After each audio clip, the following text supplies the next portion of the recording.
guys, it's Josh Reviews. Guys, I shaved, I got a haircut. We're going into September with a new clean slate. Oh, it's September. Shit. So, here's the deal.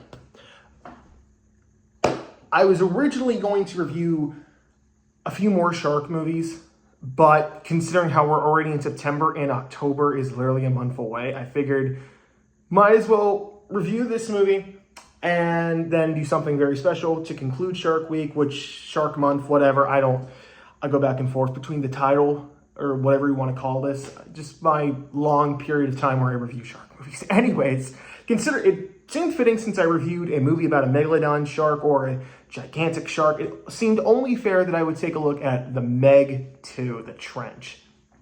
So I saw this in theaters. I did not see it in 3D, unfortunately. I was really bummed about that. But you know what? Who cares? Jason Statham is fighting more than one megalodon. We got a bunch of new cast of characters. You got Jason Statham fighting megalodons. Yet Jason Statham fighting megalodons. Oh, and a bunch of other sea creatures that he finds in the trench. So the first one. Okay, my thoughts on the first one. I like it. A lot of people surprisingly didn't. I was really confused why certain people weren't into the Meg. I think part of that reason may have to do with the humor. I know a lot of people. I've seen quite a few people recently that said the humor just didn't work for them, and I haven't read the books, so I don't know how it compares. But my best guess was that it strays pretty far, considering I don't know if the book is considered like over the top goofy or if it's just, serious, but I don't know. I would imagine it kind of strays away from the book. But regardless, I had a great time with The Meg. It's not perfect, it's flawed, but it's a summer blockbuster with a megalodon and Jason Statham. So, come on, bro. And this movie is based off the second book, I believe, called The Trench. And it's Jason Statham fighting more megalodons. That's pretty much the general synopsis for this one, but with a little twist. So I think it takes place a few years after the first one. They're exploring this. I don't know if I don't think they're exploring the same area. They might be. I don't know, but they're exploring the trench, and they actually find a way to go down and actually walk underwater, kind of like the movie Underwater. You guys see that movie? That's pretty good. I might review it at some point. Who knows? So, but I guess the little girl from the first movie, she's back. And actually quite a few of the characters from the first movie make a return, which I was very happy to see. Except for the Asian girl, I forget her name, but it was the love interest. She doesn't return, and their explanation is very fucking weird. Spoiler alert, they explained she died in between films. I don't know what was up with that. I don't know why they decided to kill her off. That seems very odd, but Jason Statham's character basically becomes the parental figure or the father figure for her.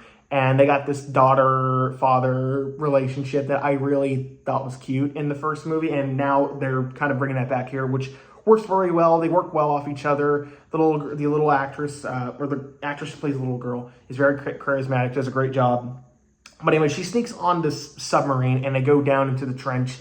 And when they get down there, they get stuck, and there's an accident, and three Megs. I love how they refer to them as the Megs. They're not called, they're megalodons, but they're literally called the Megs. So Jason Statham and the group of characters he's with and the little girl, they have to fight off against the Megs and also get up from the trench up to resurface. But of course, at some point, the Megs are going to come out of the trench and they're going to, wreak havoc on a little beach town or whatever and just cause havoc. And the gist.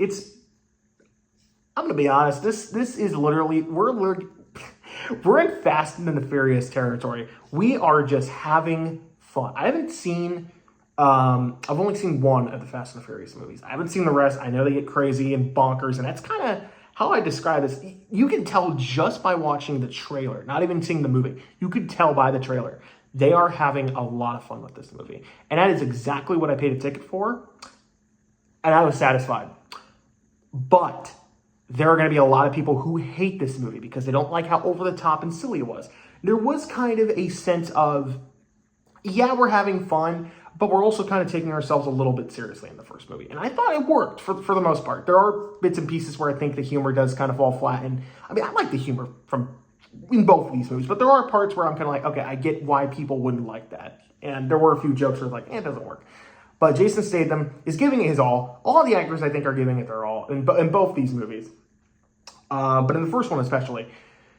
But going back to what I was saying, I do feel like the first movie was a little more grounded. This movie, it's like, oh no, we're in dumb territory. Here's the thing. I saw a lot of negative reviews for this movie, which made sense. This movie debuted with a 0% on the critic score on Rotten Tomatoes, but Rotten Tomatoes is not the most reliable source of reviews, but people do think it is for some reason.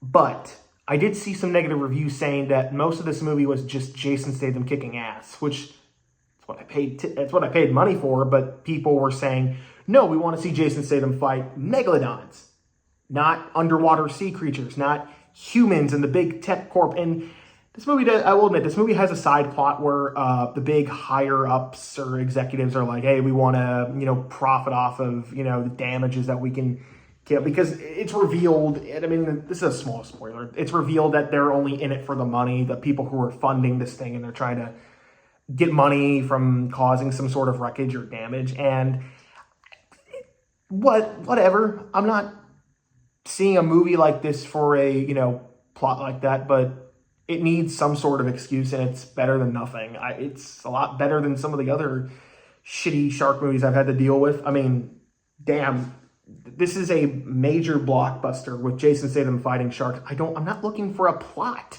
And the plot that is given is fine. It's just, a lot of people were kind of really tearing this film apart because of that. It's like, guys, do you know what you're watching? This is Jason Statham fight sharks. And here's my thing. The first half is really good. All the actors are giving it their all. CGI is pretty good. There are some parts where I could tell that, they're obviously in front of a green screen, but whatever. The second half is pretty fun. Not as fun as the first act, I think. Like, that's kind of when they're trying to, like, sneak around the base and try to, infiltrate the camp or what, not camp, but, like, the base and just try to, get off the whatever thing they're on. I forget. So the middle act is kind of but the third and final act, when they get on land and they're fighting sea creature, dinosaur type things, which, okay. Then you got 3 megalodon sharks eating people, and Jason Statham's running on a pier, and the shark is like chomping on the pier, and he's running, and he literally puts his foot up to block the shark's mouth from eating him. Bro, he's riding a jet ski, and he's fighting off 3, dude, I can't, this movie. Then you got the Meg versus a giant octopus. This is what Mega Shark versus Giant Octopus should have been. Should have been this. Because that movie fucking sucked.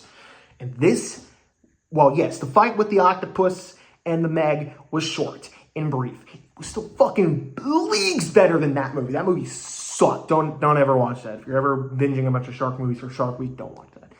But the third and final act on this movie fucking delivers. Dude, I had a blast watching this. Case in point, is this a good movie?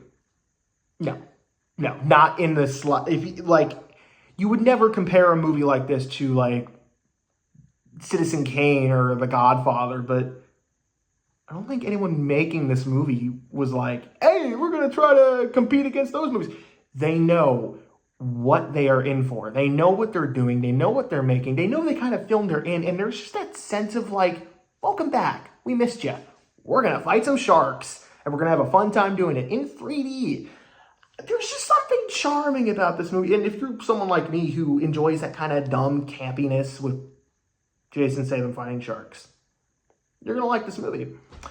There's some dumb moments. Yeah, I think the middle act is a little slow at times, and it sometimes does kind of feel like it's not focusing too much on the Megs, but when the Megs are on screen and when they're kicking ass and when, they're trying to get at Jason Statham and he's riding the jet ski trying to harpoon one of the Megs, and, all the characters are, shooting the sharks with, like, double pistols or whatever.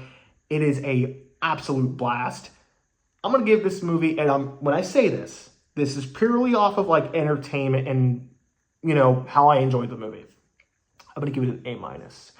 Yes, this movie's flawed. I understand that. And some people, will critique me on this, but it's my review show, if you can even call it a show. But I enjoyed it. You guys might not. If the humor doesn't work for you, totally understand. If you just can't get into the whatever story there is, totally understandable. Not trying to force you to like anything you don't. This is just my thoughts. But I had a blast with this, and I think you will too. So anyways, guys, we have one more movie, and I'm going to revisit, and I'm going to review Jaws for the 50th anniversary. Come on.